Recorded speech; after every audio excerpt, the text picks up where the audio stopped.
All right, so we have been at Good Guys all weekend in Pleasanton, California. So while we're here, we're swinging by our buddy's shop. So we're heading to Steve Kiefer's place, which you probably know as East Bay Muscle Cars. He builds award winners that are just mind-blowing. The quality that him and his team build, it's really almost untouched. So we're super excited because he's got a whole bunch of Speedtech projects going right now at his shop. And so we're going to be able to stop by, get a little bit of a look behind the scenes of what goes into an East Bay Muscle Cars build. So let's go check it out. First thing I noticed when we walk in is this crazy little Chevy 2. This is a habit I can't seem to It's pretty, it looks pretty stock to me. Yeah. I've been a hardcore drag racer since I was a kid. So you said you built your car when you were 14. Yeah. Is a drag car. It's a pro street car, yeah. So that's is that kind of your thing? That was my thing. Nowadays, I mean, for street cars, it's pro touring type cars and stuff. And whatever. But is your personal hobby? But still, my personal, it's still, I can't seem to shake the drag racing thing. That's cool. So you have a chiller? So we do not have any intercooler. This is fuel tank. That is your fuel? Oh, okay. Yeah, it runs on methanol, so we don't need an intercooler. It's about 2,000 horsepower or so. Squirrel catcher. Yeah. So like I said, next Monday we're going up to snow. Might do some test hits, and then that's pretty cool. We're running down to Bakersfield at the end of October. So. The one that's making all the circuit and winning a bunch of awards is this beautiful thing behind us. Well, now in front of us. You just won yesterday, Good Guys. Yeah, I got Builder's Choice Award Choice. from Roseville Rod and Custom, which is very cool. But yeah, we debuted this at the K&M booth at SEMA. Good Guys Gold, Glassware, People's Choice, Roadster Shop, top 5. Wow. All this at SEMA. Wow. Yeah. So then we took it to. How long did it take you guys to fabricate this? This probably took about 5 years. Wow. There is an incredible amount of detail on this car that most people don't know about. It's I'd say probably 75% of the stuff is hidden and nobody will ever see it, which is frustrating in a way. It's frustrating, but like even for me as a diehard car guy, I pick up something different. I literally just watched you drive it in the shop and I still pick up something different every time I see it. Like just barely specifically, I'm looking here at this whole transition piece and what way you guys have fabricated that into the cowl. Right. So we go from one Mustang with a modern supercharged Coyote, everything, and then we walk over and see this old beast, 429. The iconic 429 Boss. Honestly, I don't know if I've ever seen one on an engine stand myself this. Not many people have. This Brad that owns this Mustang also owns this Mustang. So it's a completely different end of the spectrum. This one's going bone stock, numbers matching, trying to make everything as factory correct as we can. Is this an original That Holly? is the original Holly that I had. Yeah. I wish I could remember his name, but we sent it to a guy back east, and he just did a phenomenal job on this. And we've already run this motor, and it runs really well. So it's kind of a neat contrast to go to this numbers matching original Boss 429. So now we've got a is that a 56 or 54? I believe, yeah. Just a real simple build. Yeah. Just clean it up. It's almost ready to go to paint. Coyote bone stock Gen 3 Coyote motor in there. Nice cruiser. It's just gonna be a nice cruiser. Just a real simple build. But clean, love sanitary, fat fender trucks. and just something to cruise. Yeah. So like I said, I'll be going off paint here really soon, probably next month. Okay. Yeah. Now, this guy. I see your sneakers. Everyone knows what this is. Yeah. So Devlin came to us about a year ago. Wanted to do a DeLorean. Okay. And so we're trying to figure out how we're going to do this. This is going to be an EV. Okay. Originally, we were going to try to do a wide body version in stainless. Because I'm adamant about we have to keep this car in stainless because that's just the iconic. Yeah. Iconic feature of these. So what we're going to do so far, we've already scanned the car, and we're starting to do some CAD designs and concepts and so forth. We're probably going to pull every body panel off this car, completely make a new structure to mount all the body panels so we can close up all these gaps, because we can't really weld on everything. Right. Just tighten up all the gaps, and then we're going to make a new nose piece. We got renderings over here. New nose piece, flares, rockers, rear panel, and all that. And that'll probably be in a contrasting color. So we'll have the factory stainless look, and then maybe a titanium or some kind of. Are you just going to bring these natural flares out? So we will or have are you going flares. to add... It'll be a bolt-on flare. It won't have exposed, but it'll be from the back. It'll be a very clean seam to it. Beautiful. And even though the renderings don't show it, we may do a contrast just to keep that, since it's going to have a contrasting color, just to keep it flowing. And that's very 80s look also. That's what we're trying to. We're trying to get that 80s vibe to this car. So it's going to be electric, like I said, and we're going to do some, it's going to be some cheesy 80s themed things we're going to do to it. I'm just saying, but it's break out the parachute pants. Yeah, exactly. Well, he's a shoe designer, and he already had these made. So this kind of tells you the direction we're going here. Now, okay. Yeah. That's pretty cool. Yeah. It says McFly on the back. So he's a really cool dude. So that's awesome. So like I said, we're in the initial design phases right now, kind of getting together how we're going to actually construct the pieces that we're going to be using on this and so forth. The nearly unlimited power that EV gives you, with a wider body, short wheelbase, this is going to be a very fun car to drive. No, people, it's unfortunate that everybody's thinking, EVs suck, you can't use it, it's got to be one or the other. No, you use both. Yeah. I mean, look what Corvette just did with the E-Ray. Yeah. It's both. Yeah, just use both. As long as it's an option, it's not mandated. I'm good with it. Yep. Because EVs are fun. I mean, my commuter's a Tesla Model Y Performance, and it's a kick in the butt to drive. Literally, as we were driving here, we were talking. Josh and I was talking about the Model Y, and talking about how much I love them. So it's fun. It's a different kind of thing, and so we're going. We got a 429 Boss over there, and we got an EV over here, and we got an LT5 on something else. Yeah. It's all about options, but so we're excited to get rolling on this. So it's basically going to be a full chassis deal, purpose-built EV. SEMA car? It will be, yeah. Cool. Yeah, it will be. It's going to be very high-end. I think a lot of people are going to flip when they. Just because that's. Because of Mr. McFly, that became a very iconic. It was iconic before, but now it's got the cult following that it has. Right. So it's for marketing purposes, that's going to get a lot of eyeballs on it. So that's pretty cool. I wish we had a Mercedes out of the trailer right now to kind of show you that car up close, because it really shows how we're not doing an EV swap by any means. We're building a super high-end, purpose-built EV. And this one, like the Mercedes, is going to have lots of batteries, lots of range, regenerative braking, and like I said, it's a purpose-built EV, not just a swap. That's very cool. That's mostly what you see out there right now. We're going a totally different direction. Yeah, part of it, so. I love it. Yeah.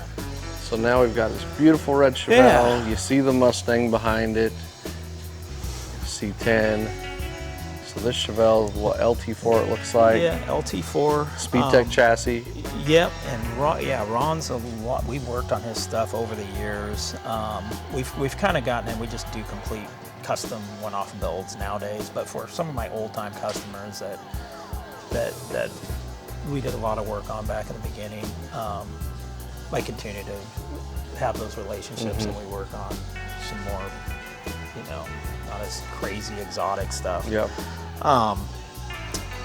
And so we're keeping the paint on this, kind of, you know, it's a little rough, but hey, like he said, he goes, I have to drive this thing everywhere. I don't want to worry about $100,000 paint job plus, you know, he goes, I just don't want to deal with that. And I go, yeah, I'm all for that. Yeah. So we mini tubbed it, Speedtech chassis on here, LT4, T56 bowler in there. So it's gonna be just a. It's gonna be a ripper. It's gonna be a kick in the butt to drive. 650 horsepower out of an LT4. That's perfect. Because you get customers say, "Oh, I need 1,000 horsepower." It's like, no, you don't. Trust me, you don't. I'm the biggest horsepower freak in the world, but I wouldn't want more than 600 or 700 horsepower. Not for a daily driver. Or even any kind of street car. Yeah, it's not.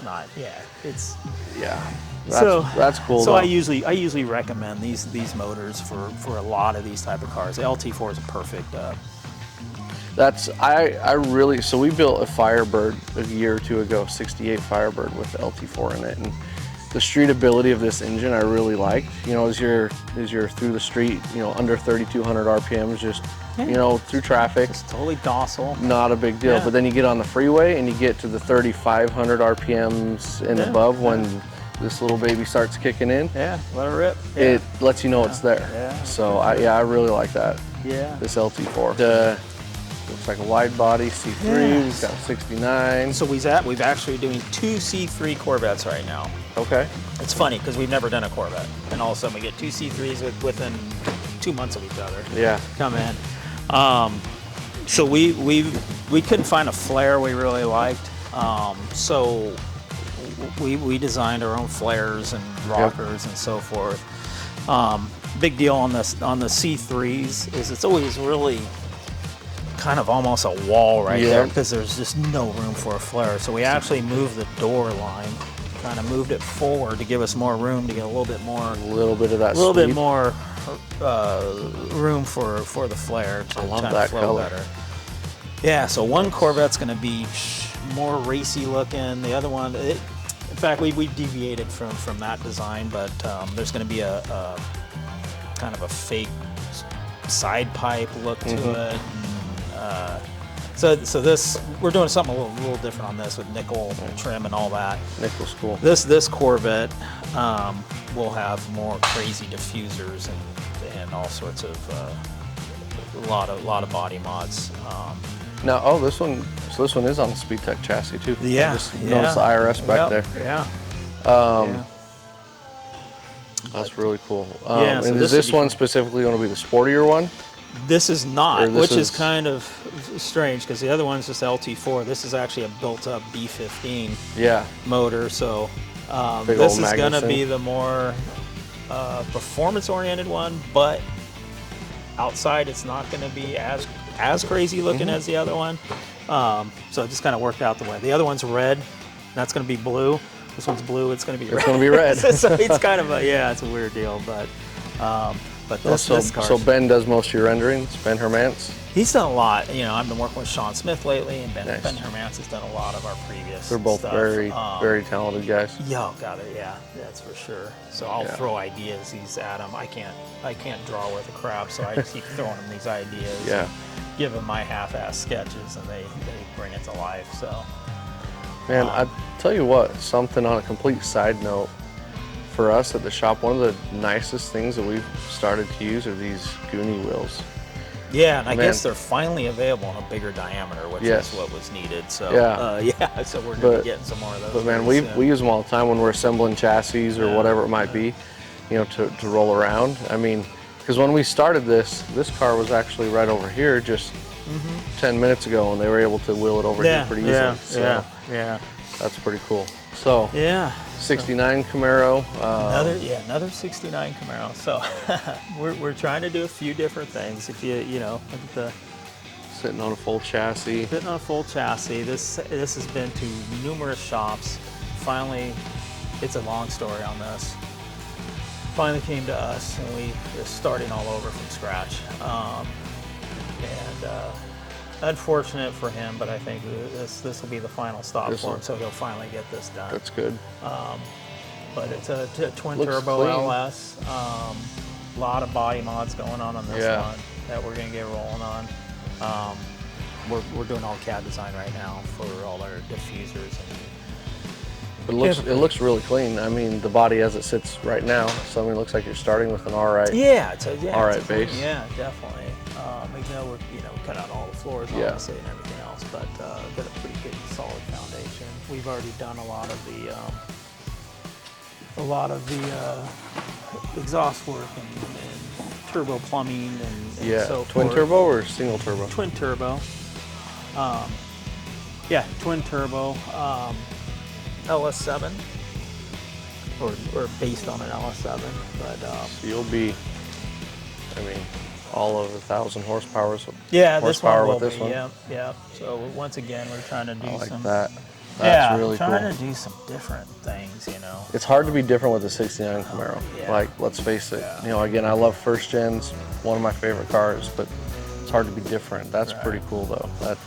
Almost like a Joker look, and so each one of these are going to have a function too. We're going to try to funnel these side ones up to come over the turbos, and then some kind of heat extractors out of the fenders. So everything's going to be functional too to get, because turbos just make an incredible amount of heat. So. But even talking to the subtlety of the design, where this scoops up into here, that's naturally going to bring more air in. Right. Aerodynamically speaking, dump more into air. And when you got turbo and everything, trying to keep everything cool is important. Yeah. I got to lower this car down too to see the top, but we've done a whole custom RS grill for this thing that we've already completely CAD designed with the headlight doors on linear actuators, and it's all designed already. And it's got a much more aggressive, streamlined look to it. Yep. But still has that RS look to it. Yep. So we're just, like I said, we're in the fab stages of that now. I love that. Yeah. Very cool. Yeah. Very cool. Now you guys are laying out. We're getting ready to do a little more paint and work on the bottom. So we're getting ready to spray a little bit down there. We got a couple to get the overspray. We did exactly. Get the overspray That's exactly correct. what we're doing. Yeah. It's gonna get the overspray under there. So we got the Mercedes over here. Mercedes, I wish the chassis was out of the trailer to show you guys, but another huge EV project for us. And it's going to be a really big, high-end build. Yeah. You can see, if you look in here, you can see all the stuff we've already done. We've raised, these cars always had a weird, dumpy look in the back. Yeah. Quarter panels are dumped down. We call these eyebrows on the side. We're always at an angle, and so we've actually raised the whole quarter panels up about 1.5 inches. Yep. Raised the wheel opening up about 1 inch. Change the angle of the eyebrows around, and just make everything look much more proportionate. But it's one of those things nobody's going to know until you have another one next to it. Because it was more of a swoop down, wasn't it? Down. And the front one's level, and this one hangs down. It was just really awkward looking. Now, what year is this? 56. So we're just doing real subtle. I mean, it's major body mods, but it's subtle in the fact that you're just not going to know unless it's sitting side by side with another one. Yeah.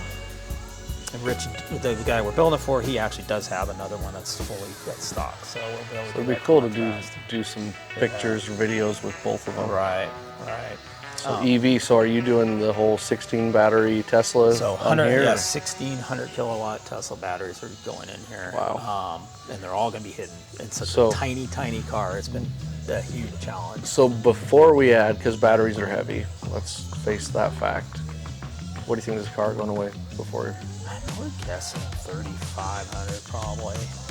That's going to be a go-kart. Yeah, because we're able to put 8, because that's another thing. We want to, you could put all the batteries in the trunk and the thing will be, 80% weight or something. But we put 8 in the floor. That it's going to be 6 inches off the ground basically, and then there's 5 going back here, right behind this area. We're still going to have a trunk. Okay. It's all in this area so right in the package here, tray area. right over the diff, and then we got 3 underneath the hood. Okay. And the motor's up there. So we're saying, okay, motor and 3 batteries, and then we got 5 batteries back here. Hopefully everything will kind of balance out, and then obviously the middle is 8 down there. Battery. So yeah. In theory, it should have a really good weight bias to it. And looking at it here, I mean, it looks like it has, 8-inch rocker. ish. Yeah, it's got a good rocker. Is this the height that also carries through, or is that just right here? It does carry through. Yeah. So I mean, yeah, that's a so it decent takes amount up of the space. the batteries are roughly what 4 inches or so tall. Man, that's going to be cool. Yeah. So it's a whole IRS, but since we had to cut the whole floor out of the chassis, it's basically a full chassis on it. That then we built a chrome moly truss system to get the torsional rigidity in there. Yeah. And it's got all this hidden frame and supports and braces and side impact protection and battery mounts and all this stuff. Everything's got a lot of purpose, a lot of and engineering functionality. behind it. Yeah. And once again, it's all going to be hidden. Nobody's ever going to know. Yeah, like I said, I wish I had all the renderings and everything here too, but it's all sitting in the trailer Yeah. from, Well, from I the saw show it. this I weekend. saw it at the show this weekend. That was because you had the, I don't even know what you want to call it, a subframe or a chassis floor. You had the whole thing set up with the which all that'll be hidden. Yeah. And we're going to have a removable roll bar of some sort that we'll be able to, it's going to be very classy and elegant looking, but we're going to be able to remove a panel, install a temporary roll bar for when we track it, because he wants to take it to Laguna Seca. And Of course, why not? And so, so it's going to be pretty cool. We're doing a lot of high-end stuff on this, and it's it'll be kind of a departure from our normal look. Yeah. But it's something we've always wanted the opportunity to show, that we can be diverse in doing other types of builds and the typical pro touring stuff that you see a lot from us. Yeah, this is going to be cool between this and the DeLorean. Those are going to get some eyeballs, even more. Yeah, get people talking. Very cool. Pretty cool. Very cool. I think that's about it. We do have another C10.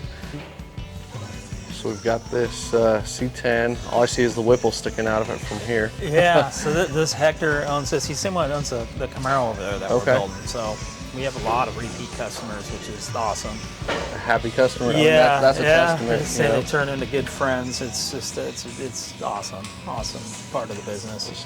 So it's got our so it's Speedtech. So we got the Speedtech chassis under there. So it's going to be awesome. Motor we haven't done any of the motor. It was just something he already had done, but it runs strong. T56 Magnum in there, and so we're just cleaning up the engine compartment, doing a few things here and there. Nothing crazy. Extending the just wells. closing up the gaps that we had on there. And it'll be a dark gray in here, and the inside of the bed's going to be a dark gray. And the center of the wheels will probably be something like that, polished tubes, but not painting it. It's going to be a driver. I guess it was his uncle's truck or some sort of relative. So it's been in the family a long time. So it's something he wanted to put some money into it, but he's still going to drive the heck out of it. So I appreciate you taking the time to show me around and show me some of these projects. Glad you guys were able to come out. Yeah, it's awesome. And if you want to tell everybody, how they can get a hold of you or where they can find you, or So we got a pretty good Instagram. It's probably the most up to date is our Instagram at East Bay Muscle Cars. And you pretty much, we try to update that every couple days or so. So check it out. Yeah. Awesome. Thanks. Cool. Appreciate you. Right on. Thank you. Yep.